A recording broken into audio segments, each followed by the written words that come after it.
আজ আমি নার্সারিতে গিয়ে অনেক রকমের ফুল গাছ দেখতে পেলাম, কিন্তু একটাও কিনতে পারলাম না। তো আজ সকালে বোনকে নিয়ে গাছ কিনতে যাওয়ার জন্য নার্সারিতে গিয়েছিলাম। সাধারণত আমি এই প্রথম নার্সারিতে গেলাম বিভিন্ন ধরনের গাছের সমারোহ দেখতে। দেখো কত সুন্দর পাতাবাহার, গোলাপ, বেলি ফুলের গাছ, বোগেনভেলিয়ার বিভিন্ন কালার আমি দেখতে পেলাম। জবা গাছগুলি দেখো বিভিন্ন কালার। সব থেকে বেশি আমি পঞ্চমুখী জবার ডালটি এনেছিলাম আমার বাড়িতে। ফুলগুলো ছিল বড়, আর এই পঞ্চমুখী ফুলের গাছটির ফুলগুলো ছিল ছোট, তাই খুব সুন্দর দেখতে লাগছিল। কিন্তু গাছের এত দাম শুনে আমি তো অবাক হয়ে গেলাম, কারণ আমি একটা পুদিনা গাছের চারা দেখলাম, সেটার দাম জিজ্ঞাসা করায় সেটা নাকি 30 টাকা।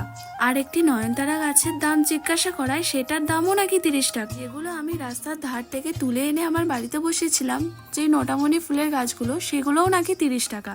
তাই অবাক হয়ে গেলাম, গাছ কিনতে আর পারলাম না। আর ড্রাগন গাছগুলিও দেখেছিলাম, যেগুলির দাম আর জিজ্ঞাসা করা হয়নি।